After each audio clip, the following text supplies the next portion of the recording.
Good morning, students. Welcome to my channel, Global Arts Classes. आज हम आप लोगों के सामने अंग्रेजी ग्रामर का, इंग्लिश ग्रामर का एक चैप्टर है ना, यूजेस ऑफ प्रीपोजिशन पर हम बात करें। पिछले वीडियो में भी मैंने प्रीपोजिशन के बारे में बताया था, उसमें कुछ यूजेस बताया था, लेकिन जो आज का वीडियो है completely I am describing about the uses of preposition। कि प्रीपोजिशन का यूज कैसे करेंगे, है ना, ये सबसे इम्पोर्टेंट है। अगर यूज करना आ जाएगा तो हमारे ग्रामेटिकली जो मिस्टेक्स होते हैं वो खत्म हो जाएंगे। तो आज हम कुछ इम्पोर्टेंट और भी पॉइंट्स हैं, इसके बारे में आपसे बात करेंगे हम। सबसे पहले जो आपका शुरू करने जा रहे हैं, है ना, बिसाइड, और एक है बिसाइड्स, ठीक है। तो ये जो है पर्सन के लिए इस्तेमाल होता है, तो पर्सन, है ना। बिसाइड का मतलब होता है बगल में, ठीक है, और बिसाइड्स का मतलब होता है के अतिरिक्त, के अतिरिक्त।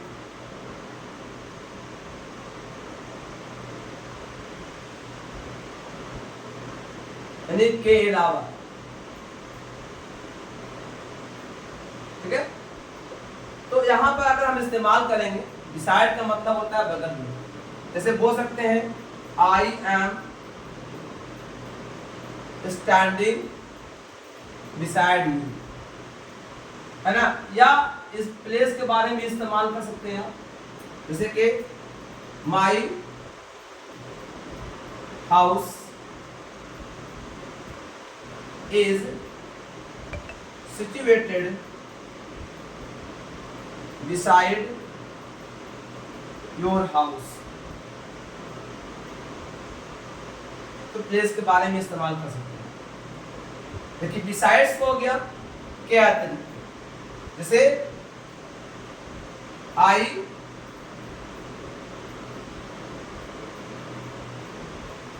टीचर्स आर्ट्स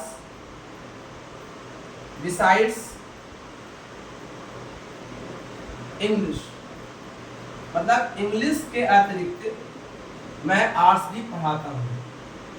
यानी बिसाइड्स का मतलब के अलावा, मतलब इंग्लिश के अलावा मैं आर्ट्स भी पढ़ाता हूँ, यानी दोनों लेकर के, है ना। तो आप इसको इस तरह से बिसाइड का इस्तेमाल कर सकते हैं। दूसरा पॉइंट है ना, बिसाइड्स और एक्सेप्ट।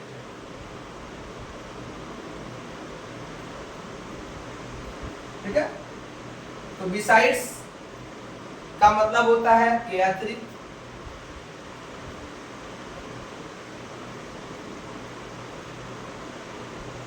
लेकिन इसमें साथ जोड़ा जाता है, साथ लेकर के, साथ, और इसका मतलब भी के अतिरिक्त होता है,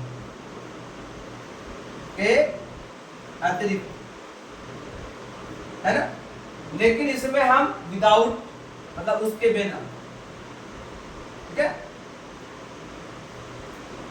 अब ऐसे इसका एग्जांपल ले सकते हैं, है ना। बिसाइड्स तो यहाँ बता दिया मैंने, I am standing besides you, sorry besides you, beside you, मैं आपके बगल में खड़ा हूँ, तो ये हो गया। लेकिन एक बिसाइड होता है, इसे मान लिया के साथ में, लेकिन अतिरिक्त एक्सेप्ट के इस्तेमाल करेंगे तो जैसे बोल सकते हैं आई टीच ऑल सब्जेक्ट, है ना, ऑल सब्जेक्ट्स एक्सेप्ट मैथ। यानी मैथ को छोड़कर बाकी सब हम पढ़ाते हैं, तो यहाँ पर भी अतिरिक्त आ गया। इस तरह से हम बिसाइड और बिसाइड्स को इस्तेमाल कर सकते हैं। तो ये दो पॉइंट हुआ, इसमें हमने बिसाइड लिया, बिसाइड्स लिया, और एक्सेप्ट लिया, है ना। ये तीनों को इस्तेमाल किया एक साथ, इसको क्लियर किया, ठीक है। अब अगला point,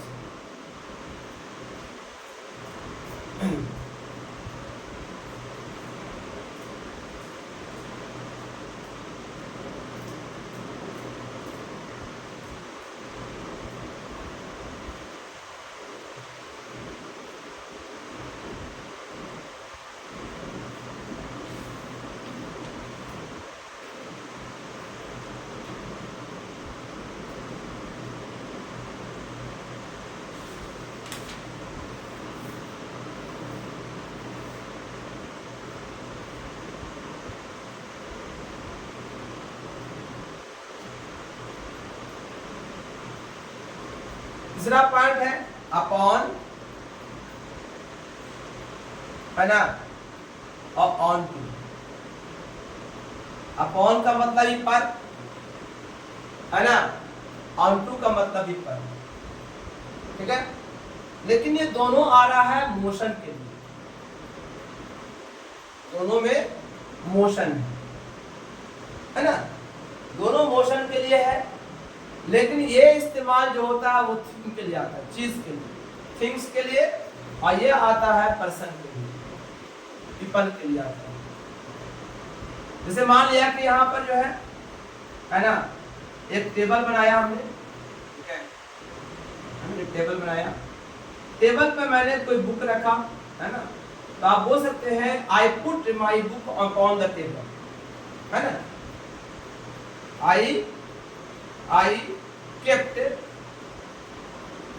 I kept my book upon the table, मैंने मोशन किया, मोशन है अपॉन द टेबल, तो इस तरह से हम लोग इस्तेमाल करते हैं, है ना। लेकिन जब कोई आदमी रहेगा, कोई पीपल रहेगा, तो आप बोल सकते हैं जैसे कि, है ना, Ram jumped upon the roof, अब मान लिया कि रूफ है, मान लिया, है ना, अब रूफ पे ऐसे कूद गया, आदमी कूद गया, तो ये क्या हो गया, इसमें ऑन टू इस्तेमाल हो गया। और जब कोई सामान रखा रहा है तो अपॉन इस्तेमाल, तो ये तरह हो गया आपका, है ना, uses of preposition, point number 3।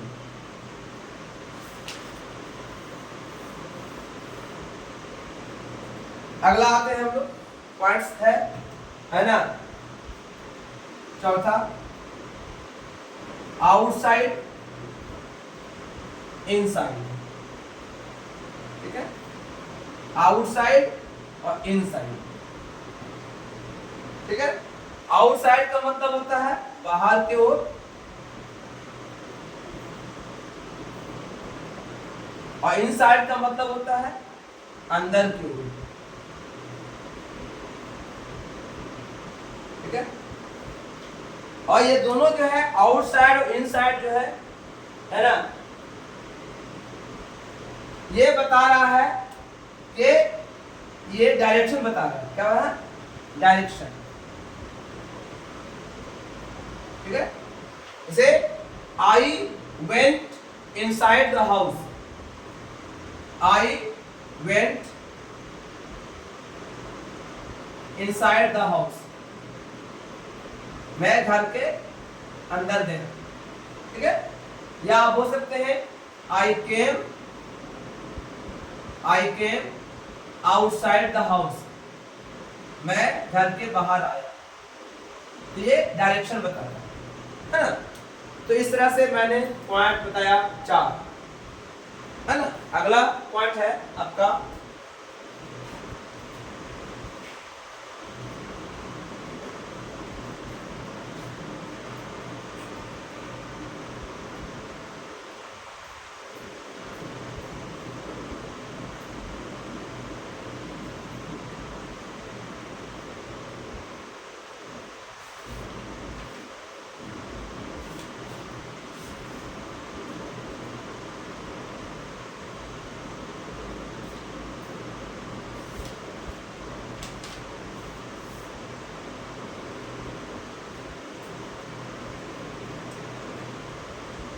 पांचवा है up and down.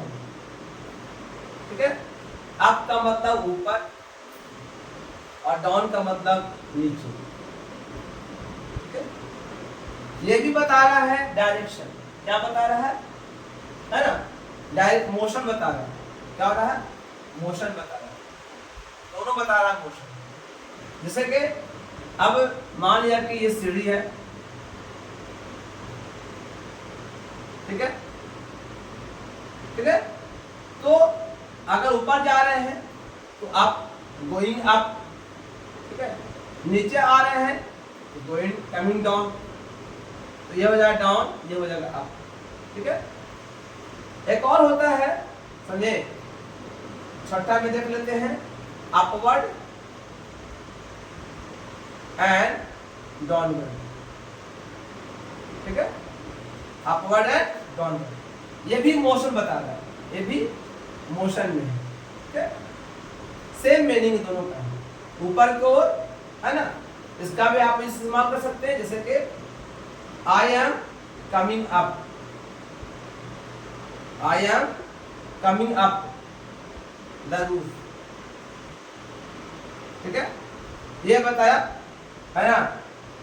She is coming down the roof, वो छत से नीचे आ रही है, तो कमिंग डाउन मोशन बता रहा है। वैसे ही आप इसको अपवर्ड का भी कर सकते हैं और डाउनवर्ड भी कर सकते हैं, यानी दोनों का सेम यूज है। तो ये हो गया आपका पॉइंट, हो गया आपका 5 और 6।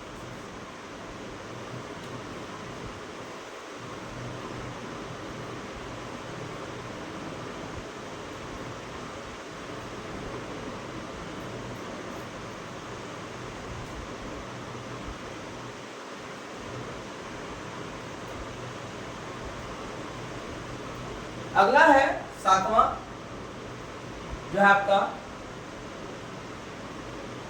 थ्रू और वाया। थ्रू का मतलब भी द्वारा होता है और वाया का मतलब भी द्वारा होता है। ठीक है, मैंने के होते हुए, के होते हुए, इसका मतलब होता है, अगर आप सेंटेंस में इस्तेमाल करेंगे तो थ्रू और वाया जो होता है के होते हुए, है ना। लेकिन ये वाला वाया जो इस्तेमाल होता है ये ट्रांसपोर्ट के लिए होता है। ठीक है, और ये आदमी के लिए होता है, मैन के लिए, है ना। ये ट्रांसपोर्ट के लिए इस्तेमाल हम लोग नहीं करते हैं, है ना।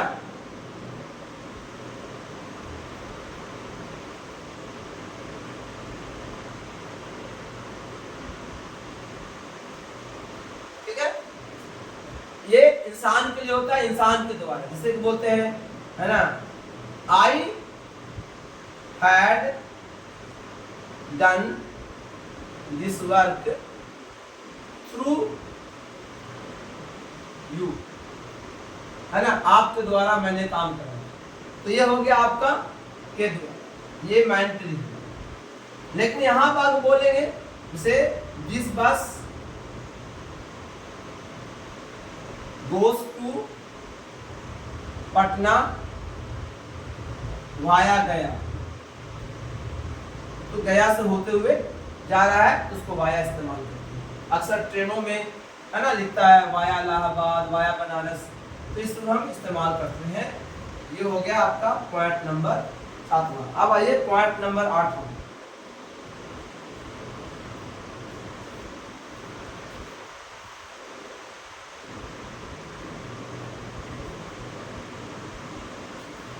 एक है राउंड, अराउंड,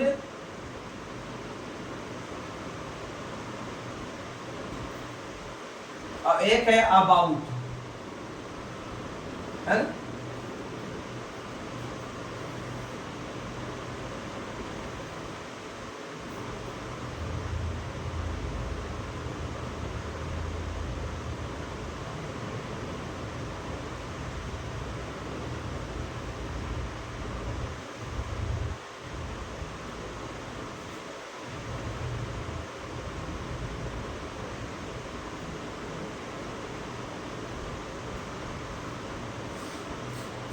जैसे कि यहाँ पर समझने के लिए, है ना, ये कोई मैदान है ना, तो जब चारों तरफ कोई दौड़ रहा है, कोई चीज के चारों तरफ दौड़ रहा है, तो इसको बोलते हैं अराउंड, है ना।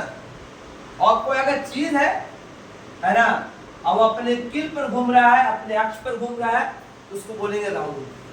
जैसे बोलेंगे, है ना, राउंड का मतलब ही चारों ओर होता है,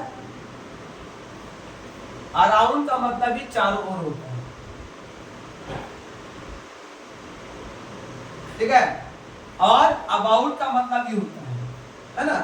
अब बोले जैसे मान लिया कि, है ना, द सन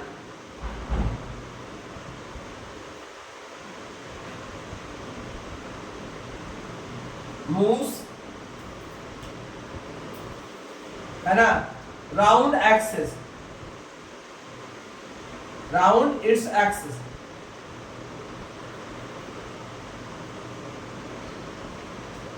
तो मतलब जो लट्टू है अपने एक्सिस पर घूम रहा है, तो ना अपने लोब पर घूम रहा है, तो राउंड घूम रहा है। लेकिन किसी चीज के चारों तरफ घूम रहा है, जैसे the moon, the earth,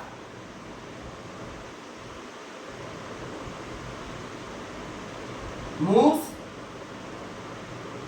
around the sun, है ना, सन के चारों ओर घूम रहा है, तो ये क्या हो गया, चारों घूम रहा है, यानी ऑर्बिट में चारों तरफ घूम रहा है, तो ये हो गया अराउंड में।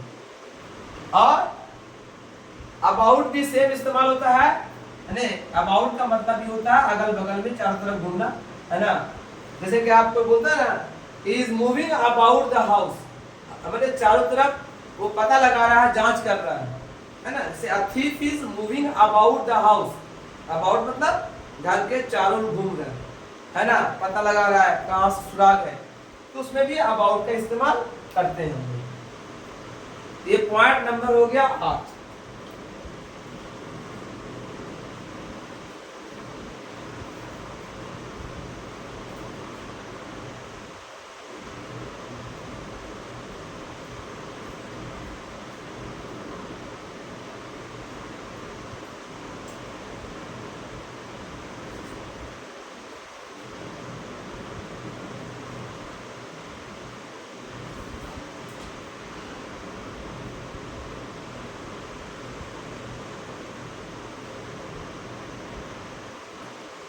एक होता है आपका, है ना, अराउंड, और एक होता है अक्रॉस, अराउंड अक्रॉस, ठीक है। तो अराउंड का मतलब हो गया चारों ओर, और अक्रॉस का मतलब बीच में क्रॉस करना, के पार, के पार। अब से मान लिया कि, है ना, मैदान, तो बोलेंगे I am moving around the ground, है ना। लेकिन अगर यहां से पास कर दे, I cross and I across, I cross the ground, मतलब ग्राउंड को मैंने बीच से पार कर दिया, तो अक्रॉस इस्तेमाल करेंगे, है ना। जैसे लिख सकते हैं, ठीक है, आई ran around गांधी मैदान, ठीक है, आप कर सकते हैं। लेकिन दूसरा में बोलिए, है ना, I went to market across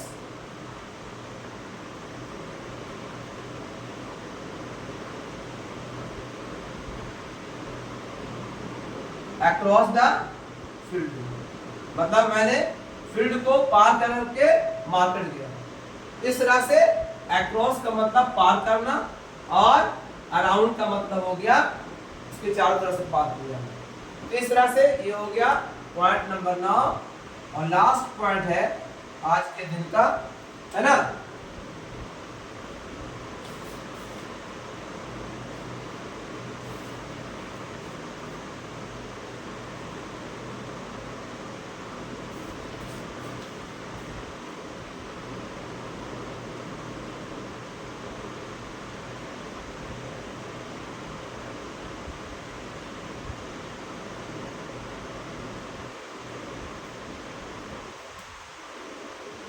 minus और प्लस, ये भी प्रीपोजिशन इस्तेमाल कर सकते हैं हम लोग। माइनस का मतलब है ना छोड़कर, और इसको मतलब लेकर, है ना। जैसे कि आई इनवाइटेड एवरीवन माइनस राम, मैंने सबको इनवाइट किया राम को छोड़कर, ठीक है। अब फिर अगर मान लीजिए प्लस लेना है, बोल दीजिए आई invited everyone plus Ram, Ram को लेकर सबको, मैंने राम को भी किया और साथ में सबको इनवाइट किया। तो ये प्लस और माइनस का भी इस्तेमाल कहीं कहीं प्रीपोजिशन में होता है। तो ये मैंने 10 पॉइंट आज बताया, है ना। अगले बार में फिर मैं अगला वीडियो लाऊंगा, उसमें भी 10-12 पॉइंट्स होंगे, तो मैं आपके सामने उस वीडियो को रखूंगा, है ना। इस वीडियो को लाइक कीजिए, सब्सक्राइब कीजिए, शेयर कीजिए। Thank you.